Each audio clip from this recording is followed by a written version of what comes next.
लोग टूट जाते हैं एक घर बनाने में, तुम तरस नहीं खाते बस्तियां जलाने में। नाजरीन, बीते दिनों करौली राजस्थान में एक फसाद हुआ। लोगों के घर जला दिए गए, मकान जला दिए गए, काफ़ी लोग ज़ख्मी हुए। ये फसाद क्यों हुआ, इसकी वजह क्या है, कौन कौन लोग इसके ज़िम्मेदार हैं, और ऐसे फसादात के अपने ख़ास पैटर्न हैं। मीडिया इसको कब तक कवरेज नहीं देती है। इन सब चीज़ों को समझना, इसके ऊपर बात करना बहुत ज़रूरी है। जयपुर से 170 किलोमीटर दूर करौली में फ्राइडे को हिंदू न्यू ईयर के मौके पर हिंदू ऑर्गेनाइजेशंस के जानिब से एक मोटरसाइकिल रैली निकाली गई। लोकल जर्नलिस्ट के मुताबिक करौली के निवासी सगीर अहमद ने बताया कि फ्राइडे को मस्जिद में असर की नमाज हो रही थी। उसी वक्त बाइक रैली वहां से गुजर रही थी। रैली में हाई वॉल्यूम में गाना बजाया जा रहा था और बहुत ही आपत्तिजनक नारे, डेरोगेटरी स्लोगन लगाए जा रहे थे। ये डीजे में ऐसे रैलियों के सॉन्ग्स को एक्सपोज करना बहुत ज़रूरी है। जो न बोले जय श्री राम, भेज दो उसको कब्रिस्तान। हिंदू को है हिंदुस्तान, जाओ पाकिस्तान। ये ऐसे भड़काऊ और प्रोवोकेटिव सॉन्ग्स हैं कि एक पीसफुल माहौल को आग लगा सकती है। असल में इनका मकसद ही आग लगाना है। फिर डेरोगेटरी स्लोगन्स ऐसे कि कोई भी शरीफ आदमी और कोई भी बागैरत इंसान उसको बर्दाश्त नहीं कर सकता है। जैसे कटवे काटे जाएंगे, राम राम चिल्लाएंगे।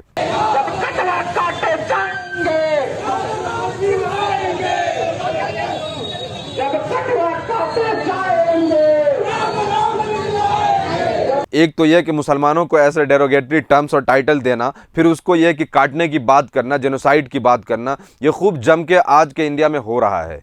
ऐसे ही हाईली प्रोवोकेटिव और हेटफुल स्लोगन्स, सॉन्ग बजाए जाते हैं और ना कोई मीडिया चैनल और ना ही कोई सो कॉल्ड सेकुलर लीडर इसके ऊपर पाबंदी की बात करते हैं, इसको बैन करने की बात करते हैं। और तो और मुस्लिम लीडर्स, मुस्लिम स्कॉलर्स, मुस्लिम एक्टिविस्ट और जर्नलिस्ट भी इसके ऊपर तकरीबन खामोश हैं। कहीं से आपको इसके ऊपर कोई कवरेज नहीं देखने को मिलता है। करौली में मस्जिद के बाहर ऐसे ही स्लोगन और सॉन्ग की वजह से दंगा भड़क उठा। 39 मकान और दुकान जलने की खबर आई है। वहीं 46 लोग इसमें ज़ख्मी हुए हैं। सबसे अफसोस की बात यह है कि अरेस्ट किए गए लोगों में बड़ी तादाद मुसलमानों की है, और होगी भी। क्यों? क्योंकि एडमिनिस्ट्रेशन का पूरा उनको सपोर्ट है।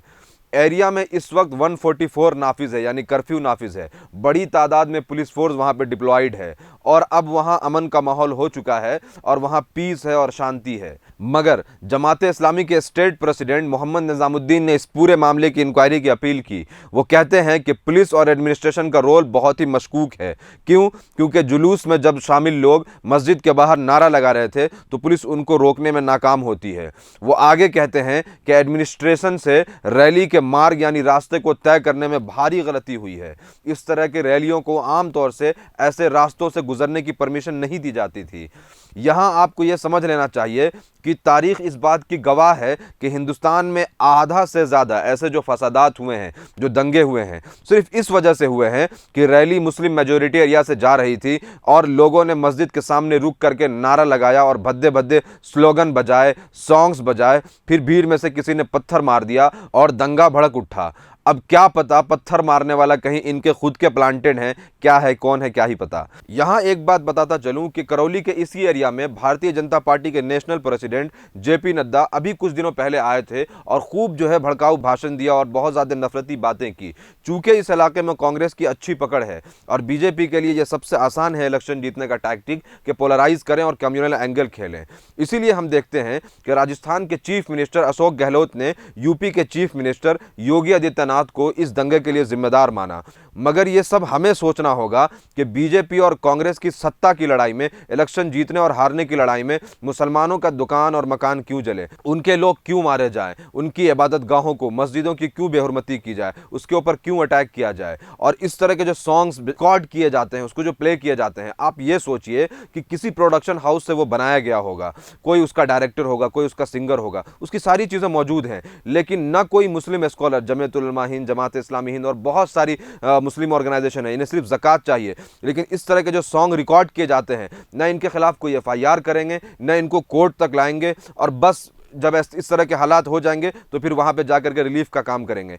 आप ये समझिए कि आप रिलीफ का काम करके कौम को माजूर कर रहे हैं। अगर आपको वाकई कौम के लिए काम करना है तो इस तरह के सॉन्ग्स जहाँ से रिकॉर्ड होते हैं उनको कोर्ट तक लाइए, उनको सजा दिलवाइए। इस तरह के जो नारा लगाए जाते हैं उनको पर FIR करवाइए। इन लोगों को जो है काउंटर करिए, इन लोगों को अकाउंटेबल करिए, वरना ये चीज़ें और बढ़ती जाएंगी और ये हिंदुस्तान में एक तरह से जेनोसाइड का जो एक पृष्ठभूमि तैयार हुई है उसकी एक तस्वीर है। इसे हमें समझना बेहद ज़रूरी है।